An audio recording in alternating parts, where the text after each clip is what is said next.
इस बार किसकी सत्ता, कौन मारेगा बाजी। नमस्कार, मैं आपके साथ के किराना, एएमपी नेटवर्क देख रहे हैं आप। लोकसभा चुनाव के लिए 5वें चरण की वोटिंग 20 मई को होनी है। इस चरण में 49 संसदीय सीटों पर मतदान होगा, लेकिन इंडिया ब्लॉक की सबसे बड़ी पार्टी कांग्रेस के पास सिर्फ इस चरण में महज एक सीट रायबरेली की है। इस सीट से कांग्रेस की साख दांव पर लगी है और इस बार यहां से राहुल गांधी अपनी किस्मत आजमा रहे हैं। इसी मुद्दे पर हम चर्चा करेंगे, लेकिन उससे पहले यह खास रिपोर्ट देखिए।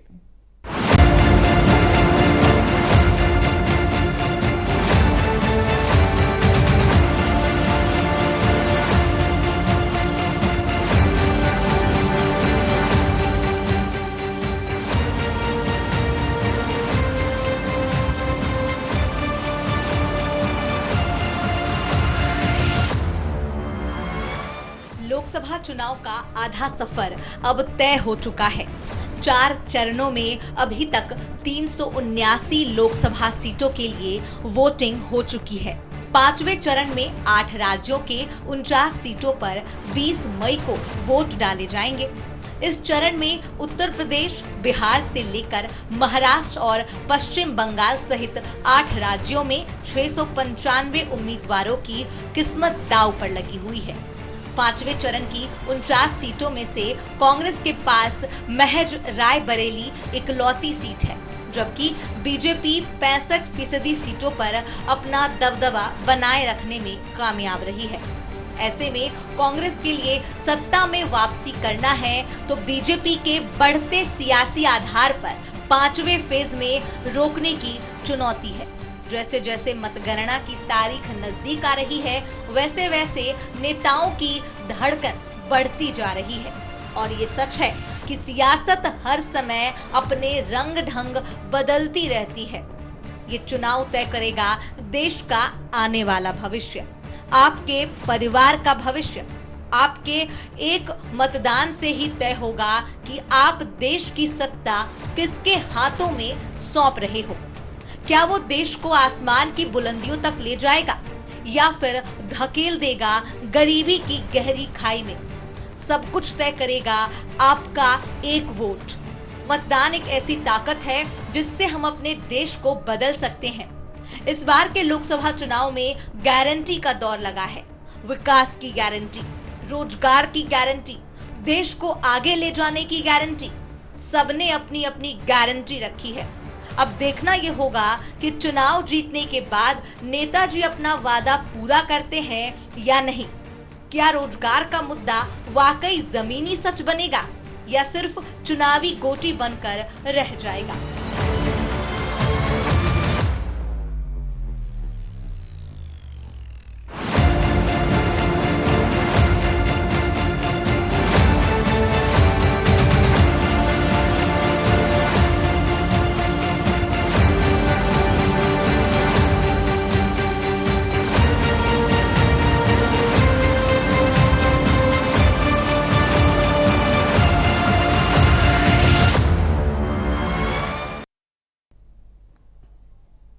तो 5वें चरण के चुनाव 20 मई को होने हैं और ऐसे में सबसे बड़ी बात यह कि 8 राज्य और 49 उम्मीदवार चुनावी मैदान में हैं और इन 49 जो सीट हैं, 49 सीटों पर जो मतदान होना है, उन 49 में से केवल एक ही सीट कांग्रेस के पास है, वो भी उत्तर प्रदेश की रायबरेली की सीट। बाकी किसी भी सीट पर कांग्रेस का खाता 2019 में नहीं खुला था, बल्कि 2014 की जो सीट उनके पास थी अमेठी, उसको भी उन्होंने गंवा दिया था।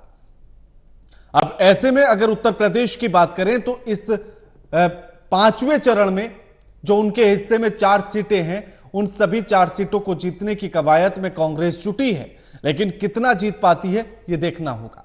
सबसे पहले तो उन्हें अपने गढ़ रायबरेली को बचाने की चुनौती उनके सामने है और अमेठी के किले को फिर से पा लेने की चुनौती उनके सामने है, जो इतना आसान होता हुआ नजर नहीं आ रहा है। सबसे बड़ी बात यह कि बीजेपी को अपना गढ़ बचाए रखने और जो उनके कब्जे में अभी सीटें हैं, उन सीटों को बचाए रखने की कवायद है और इंडिया ब्लॉक इस कोशिश में जुटा है कि किस तरह से बीजेपी के इन सभी सीटों में से कितनी सीटों पर सेंधमारी की जाए और कितनी अधिक संख्या अपनी तरफ की जाए, जो होती हुई कम ही नजर आ रही है। उत्तर प्रदेश की 14 सीटें हैं, महाराष्ट्र की 13 सीटें हैं, पश्चिम बंगाल की 7 सीटें हैं, उड़ीसा की 5 सीटें हैं, बिहार की 5 सीटें हैं, झारखंड की 3 सीटें हैं और जम्मू कश्मीर और लद्दाख की 1-1 सीट है। ये कुल मिलाकर 8 राज्य हैं। अब अगर उत्तर प्रदेश की बात करें तो उत्तर प्रदेश का बुंदेलखंड वाला इलाका और साथ ही अवध वाला इलाका की जो सीटें हैं वो इस बार 5वें चरण में उन पर मतदान होगा और साथ ही 2 आप वाली भी 2 सीटें हैं। हमारे साथ जो मेहमान जुड़े हैं उनका परिचय आपसे करा देते हैं। हमारे साथ जावेद अंसारी जुड़ गए हैं, प्रवक्ता हैं कांग्रेस के, और रत्नेश मिश्रा हमारे साथ जुड़ गए हैं, नेता हैं बीजेपी के।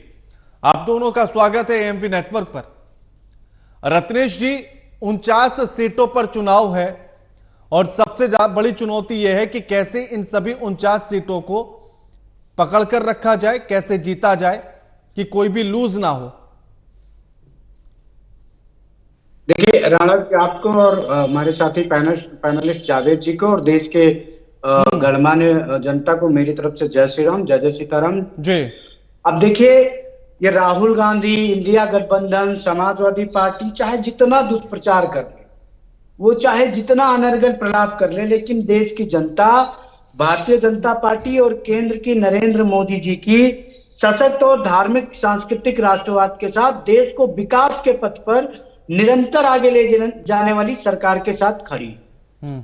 अब ये चाहे जो भी बताए, इनके कार्य और क्रियाकलापों में कितना अंतर है ये राणा जी दिखता है। ये बोलते कुछ और है, करते कुछ और है। भारतीय जनता पार्टी अपने एक क्लियर विजन के साथ, हमारे नेता आदरणीय नरेंद्र दामोदर दास मोदी जी, माननीय प्रधानमंत्री जी, ये कहते हैं कि मैं 2047 तक के भारत की परिकल्पना लेकर चल रहा हूं और पूरा विपक्ष यहां 2024 की स्थिति को भी लेकर एक मत और एकदम क्रिस्टल एंड क्लियर होकर देश की जनता के सामने नहीं आ पा रहा है। चाहे वो उनके प्रधानमंत्री पद के उम्मीदवार की बात हो, चाहे वो इंडिया गठबंधन के संयोजक का पद हो, चाहे वो प्रदेशों में उनके नेतृत्व का मामला हो, एक कोई भी वहां पर और तो छोड़ दीजिए, मुझे नहीं लगता कि पूरे इंडिया गठबंधन के जितने 26 दल हैं उनका कोई कॉमन मिनिमम मैनिफेस्टो भी अभी तक नहीं आया। ठीक है, लेकिन रत्नेश जी, मेरा सवाल यह है कि उत्तर प्रदेश के जिन 14 सीटों पर चुनाव है उनमें से 5-6 सीटें ऐसी हैं जिन पर जीत का अंतर 1 लाख से नीचे था, कुछ पर तो 50, 55 और 60 हजार के आसपास का अंतर था। इन सीटों पर थोड़ा सा खतरा है। अगर ओबीसी और पिछड़े वर्ग को अगर कांग्रेस या इंडिया ब्लॉक अपनी तरफ साध लेता है, मुसलमानों को ठीक से साध लेता है, तो समीकरण बदल सकते हैं, परिणाम अलग हो सकते हैं।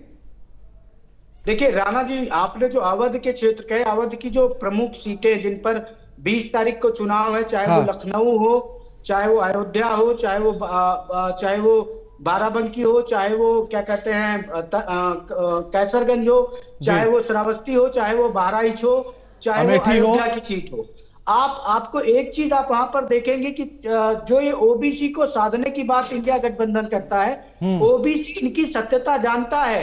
इंडिया गठबंधन का सबसे बड़ा दल कांग्रेस जब तक केंद्र में सत्ता में रहा, आप देख लीजिए, ओबीसी कमीशन को कॉन्स्टिट्यूशनल स्टेटस तक नहीं दिया इन्होंने।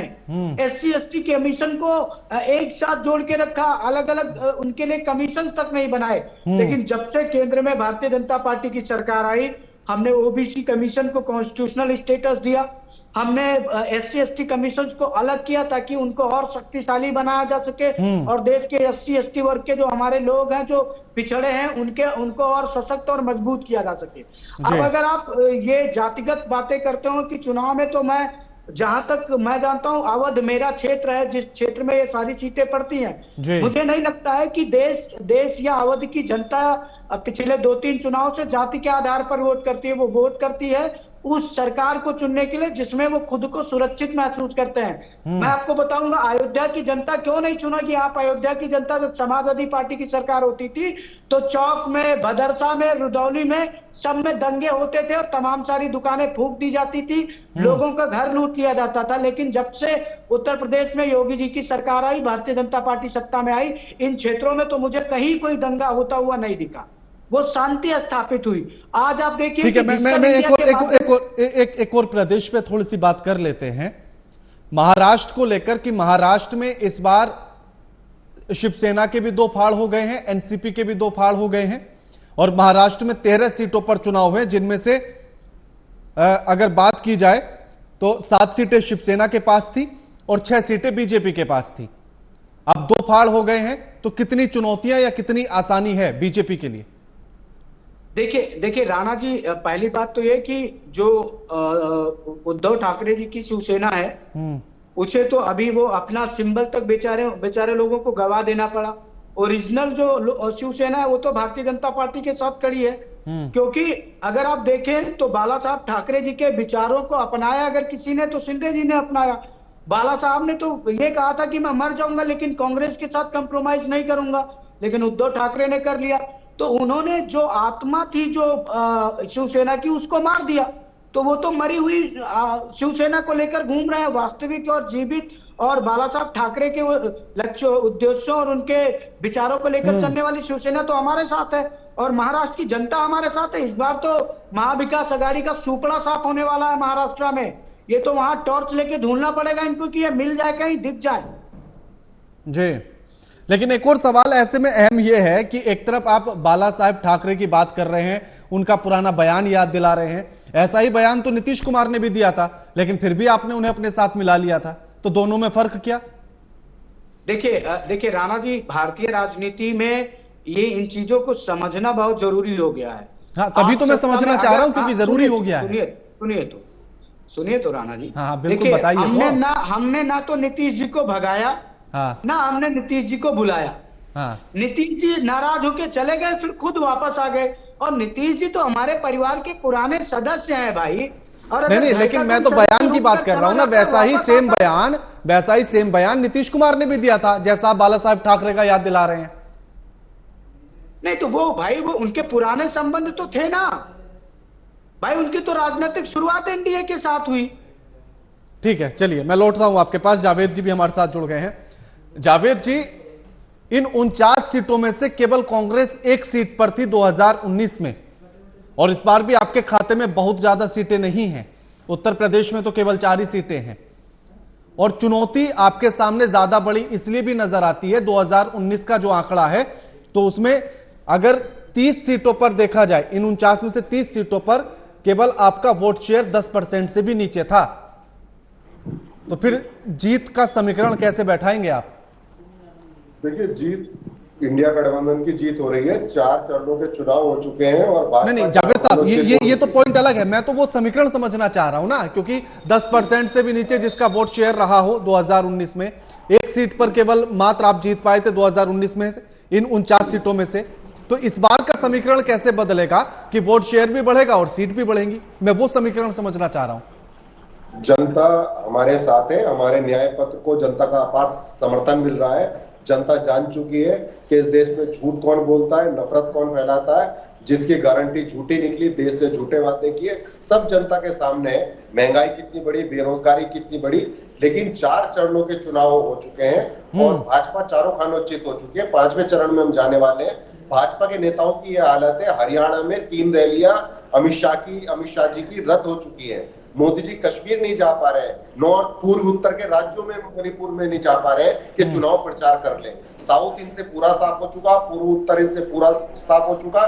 पंजाब हरियाणा में बीजेपी वालों की एंट्री नहीं हो रही है, तो ये कहां जीत रहे हैं? ये केवल ख्याली पुलाव, ख्याली बात देख रहे हैं। और दूसरा, बनारस की सीट की मैं बात बता दूं, बनारस में ये हाल हो चुका है मोदी जी की सीट का कि उन्हें 12-12 मुख्यमंत्री लाने पड़ रहे हैं नॉमिनेशन में और 25-25 केंद्रीय मंत्री लाने पड़ रहे हैं, और उसके बाद इंटरव्यू देते हैं, वहां पे रोने लगते हैं। तो क्यों हो रहा है? डर जो है आज भाजपा के सामने है, क्योंकि भाजपा ने ऐसे अनर्गल मुद्दे चुनाव में लेके आए थे, कभी मुस्लिम लीग, कभी मुसलमान, कभी हिंदू, कभी भैंस, कभी मंगलसूत्र, सब फेल हो गए। अब क्या मुद्दा चल रहा है? महंगाई और बेरोजगारी, यही मुद्दा चल रहा है। अभी अमेठी रायबरेली में रैली हुई है महागठबंधन की, इंडिया गठबंधन की। आप भीड़ देके 5 लाख से ज्यादा लोग पहुंचे हैं और वो सब मोहर लगा रहे हैं कि बेरोजगारी के खिलाफ वोट करना है, किसानों को न्याय देने के लिए वोट करना है, और जितने भी युवा हैं, आंगनवाड़ी वर्कर, सबका यही मत है कि कांग्रेस इंडिया गठबंधन को जीत दिलाएंगे और 4 तारीख को मोदी जी विदेश जाएंगे। ठीक है। इसी मुद्दे पर मैं लौटूंगा आपके पास, लेकिन राजनीतिक विश्लेषक अमिताभ कुमार जी भी हमारे साथ जुड़ गए हैं। स्वागत है अमिताभ जी आपका भी एएमपी नेटवर्क पर। अमिताभ जी, 49 सीटों पर 5वें चरण में चुनाव है। कांग्रेस केवल एक सीट पर जीत पाई थी 2019 में। वोट शेयर बहुत कम था, 10% से भी नीचे था 30-35 सीटों पर, और बाकी जो बची हुई सीटें थी उन पर भी बहुत ज्यादा नहीं था, 20 के आसपास का था, सिर्फ एक सीट को छोड़ दिया जाए तो। अब ऐसे में कांग्रेस के लिए या इंडिया ब्लॉक के लिए आखिर कैसे जीत की संभावनाएं बनेंगी, समीकरण क्या बनेगा, वो मैं आपसे विश्लेषण चाहता हूं अमिताभ जी। 5वें चरण में जहां तक सवाल है तो मुझे लगता है कि कांग्रेस काफी पिछड़ चुकी है। एक सीट है रायबरेली, उस पे जो गुंजाइश है वही है। हालांकि वहां पे भी भाजपा बहुत कोशिश कर रही है उखाड़ने की, तो काफी सुरक्षित सीट है, उसके बाद बेहतर इसके साथ जीता था उन्होंने। मुझे केवल एक ही सीट दिखाई पड़ रही कांग्रेस के लिए।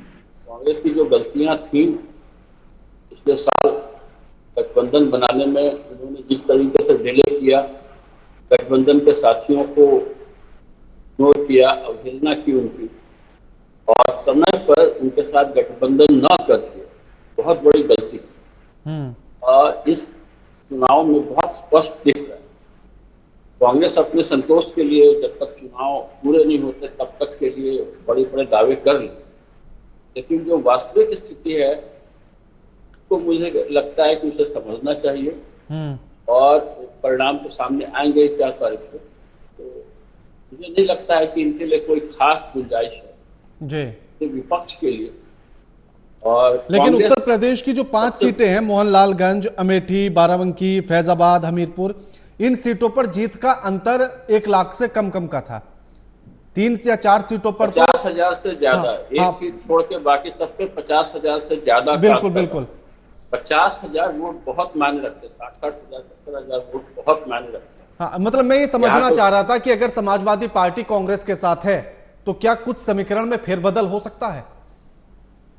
कि हमने कहा ना, इन्होंने जो डिले किया है इनको समझना चाहिए कि जब 2 पार्टियां जो कि भिन्न, एकदम अलग और एक दूसरे के साथ, एक दूसरे के विरुद्ध जब लड़ती रही हैं, उनके जो मतदाता होते हैं ना, कोर वोटर होते हैं, उनके जो कार्यकर्ता होते हैं, उनके बीच समीकरण बैठाने में थोड़ा सा समय लगता है। जो पार्टी के बड़े नेता मिल करके रैलियां करते हैं, रोड शो करते हैं, बैठ के कर रहे होते हैं, लगातार 4-6 महीना तक ये सब चलता दिखता है और जाकर एक दूसरे के पक्ष में बोल रहे होते हैं, तब समर्थन आता है। नहीं तो जहां कांग्रेस का प्रत्याशी खड़ा है वहां सपा वाले उदासीन रहेंगे, जहां वो सपा का खड़ा है वहां कांग्रेस वाले उदासीन रहेंगे। इन चीजों को समझना बहुत जरूरी है। एक शो कर लेने से, एक सभा कर लेने से कि राहुल और अखिलेश साथ में एक सभा में चले गए तो सारे लोग राजी हो जाएंगे, ऐसा नहीं है। क्योंकि जो पार्टियों की जो आपसी जो लड़ाई होती है ना, उसको लेकर के निचले स्तर तक, क्योंकि हर चुनाव में वो एक दूसरे के खिलाफ लड़ रहे हैं, तो एक खास विरोध की भावना होती है। उनके बीच सामंजस्य बिठाने की जो कार्रवाई थी, जो गतिविधियां होनी चाहिए थी, जो व्यवहारिक कार्यक्रम वगैरह होने चाहिए थे, उसमें ये लोग बुरी तरह छड़ गए, केवल और केवल कांग्रेस के घमंड की वजह से। कर्नाटक के जीत ने इनको इतना घमंड दे दिया था कि इनको लग रहा था कि हम विपक्ष का नेतृत्व करें, और इस चक्कर में नेतृत्व को, माने विपक्ष को पीछे लाने में इन्होंने जो डिले किया, आज उसका नुकसान भुगतेंगे, ये मैं बहुत स्पष्ट कह रहा हूं। बिल्कुल। हाँ, रत्नेश जी, उनका ये कहना है कि हरियाणा में आपकी रैलियां जो है कैंसिल हो गई हैं, जम्मू कश्मीर में आप जा नहीं पा रहे हैं, पूर्वोत्तर के प्रदेश में आप नहीं जा पा रहे हैं, तो ये तो कमजोरियां हैं आपकी। देखिए राणा जी, मुझे बड़ा आश्चर्य होता है कि रायबरेली में मुझे लगता है कि सुखविंदर सिंह सुक्खू, अशोक गहलोत, डीके शिवकुमार, भूपेश बघेल, सोनिया गांधी, प्रियंका गांधी, मल्लिकार्जुन खड़गे, सचिन पायलट, आईवाईसी की पूरी टीम, कांग्रेस के आधे से ज्यादा राष्ट्रीय महासचिव और सचिव, यूपी कांग्रेस के सारे पदाधिकारी केवल एक लोकसभा में चुनाव प्रचार कर रहे हैं, केवल रायबरेली में। मैं तो देख के धन्य था कि वहां पर अभय दुबे और पवन खेड़ा, आलोक शर्मा, मतलब पूरी कांग्रेस पार्टी केवल एक जगह प्रचार कर रही। वो कहां कर रही? रायबरेली। इनके नेता इतने फेमस हैं राणा जी की मैं चौंक गया कि उस फेमस आदमी के प्रचार करने के लिए पूरी पार्टी लगानी पड़ रही है।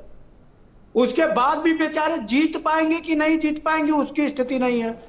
आपने राहुल गांधी और किशोरीलाल शर्मा के नॉमिनेशन को आप देख लेते, आपको अंतर पता चल जाता कि कितने रत्नेश जी, हाँ जावेद जी, भाई सवाल रत्नेश जी, फिर ऐसी स्थिति तो रत्नेश जी सुन लीजिए ना सवाल। ऐसी स्थिति तो वाराणसी में भी देखी, सभी प्रदेश के मुख्यमंत्री वहां नजर आए जहां जहां बीजेपी की सरकार है या फिर गठबंधन में साथ है।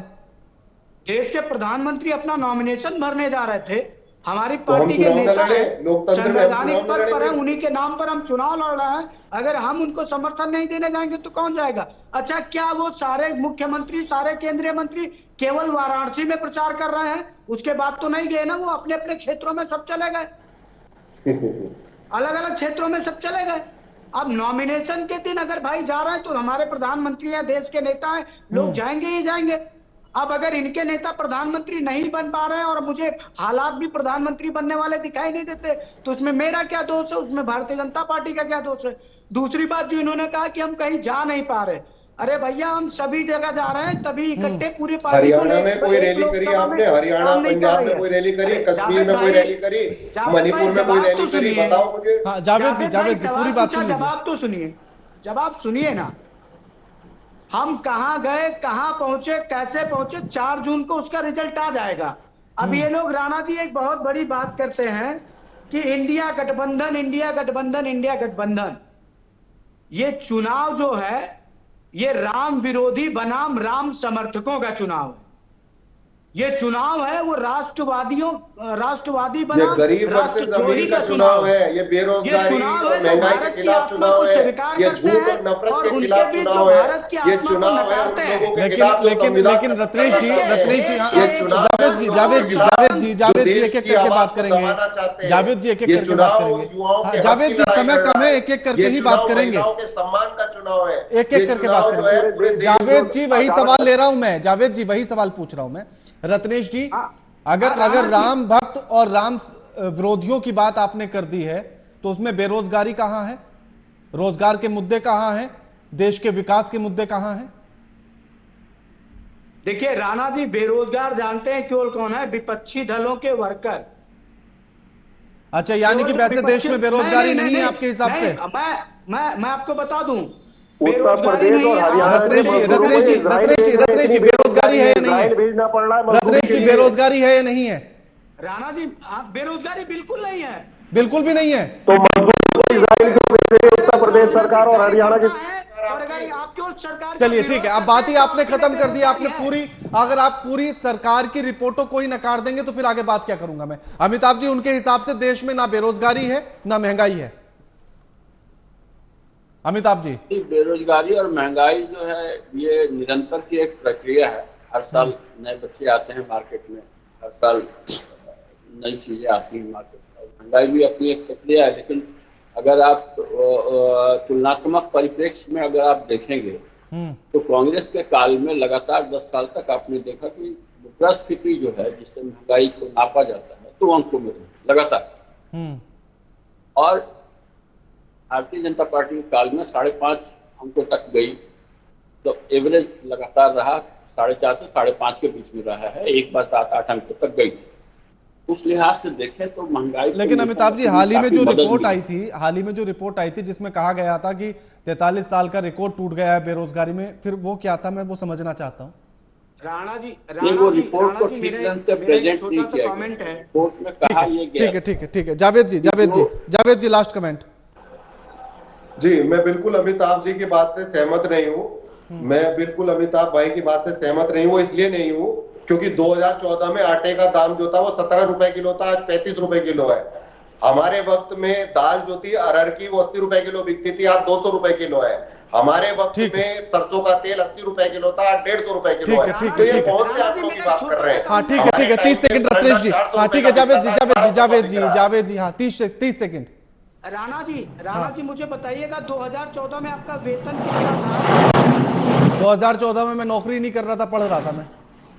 का वेतन 20,000 था, जावेद भाई, जिसका वेतन 20,000 था 2000, लेकिन पर पर्सन जो कैपिटल थी वो 1,13,000 थी और 2022 का जो आंकड़ा आया वो 98,000 का आया। शुक्रिया आप सभी मेहमानों का हमारे साथ इस चर्चा में जुड़ने के लिए, तमाम बातचीत करने के लिए, अपना कीमती समय देने के लिए। लेकिन 5वें चरण का चुनाव 49 सीटों पर मतदान होना है। अब देखना यह होगा कि आखिर कौन बाजी मारता है। कोशिशें सभी की लगातार जारी हैं, लेकिन कांग्रेस कितना दमखम लगाती है, कितनी सीटें जीत पाती है, इंडिया ब्लॉक क्या करिश्मा कर पाता है, यह देखना होगा। लगातार खबरों के लिए देखते रहिए एएमपी नेटवर्क। नमस्कार।